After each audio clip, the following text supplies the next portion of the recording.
సింధూర చంటిని తీసుకొని చంచలమ్మ ఇంటికి వస్తూ ఉంటుంది. అది చూడగానే ఇంట్లో ఉన్న వాళ్ళందరూ అయితే ఒక్కసారిగా షాక్ అయిపోతూ ఉంటారు. ఏంటి ఇది మరి ఎప్పటికీ రాదు అనుకున్నాం. కానీ మళ్ళీ వచ్చిందేంటి అని చెప్పేసి అయితే అనుకుంటూ ఉంటారు. ఇంతలో అక్కడ ఉన్న సింధూర మాత్రం చంటిని తీసుకొని వచ్చి ఒక మంచం మీద కూర్చుని పెడుతూ ఉంటుంది. ఇంతలో చంచలమ్మ ఏం జరుగుతుంది బయటన అని చెప్పేసి అయితే బయటకు వస్తూ ఉంటుంది. ఇంతలో అక్కడ ఉన్న సింధూరాని చంటిని చూసి ఒక్కసారిగా షాక్ అయిపోతూ ఉంటుంది.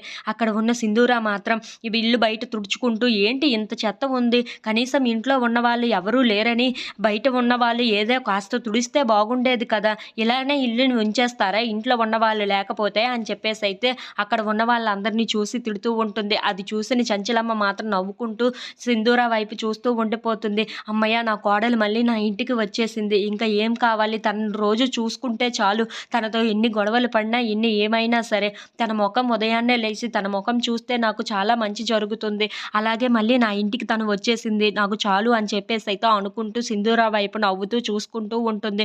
ఇంతలో అక్కడ ఉన్న సింధూర మాత్రం ఇంటి వైపు మొత్తం తుడిచేసి చాలా శుభ్రం చేస్తూ ఉంటుంది. చంచలమ్మ ఇంకా ఇక్కడ ఉంటే చాలా మంచిది కాదు అని చెప్పేసి అయితే లోపలికి వెళ్ళిపోతూ ఉంటుంది. ఇంతలో సింధూర చంటి వాళ్ళ అమ్మ దగ్గరికి వెళ్ళి అది ఎలాగైనా సరే అత్తమ్మకు చంటిని దగ్గర చేస్తాను, చంటి వాళ్ళిద్దరూ కలిసి ఉంటే చాలా బాగుంటుంది, అలా అయితేనే మా ఇద్దరి మధ్యన ఎప్పటికైనా ఈ సమస్య నెరవేరుతుందే తప్ప ఇలా మేము దూరంగా ఉంటే ఎప్పటికీ తీరదు, చంటిని ఎలాగైనా అత్తమ్మకు దగ్గర చేస్తానని చెప్పేసి అయితే అంటూ ఉంటుంది. If you like this video please like, share and subscribe friends.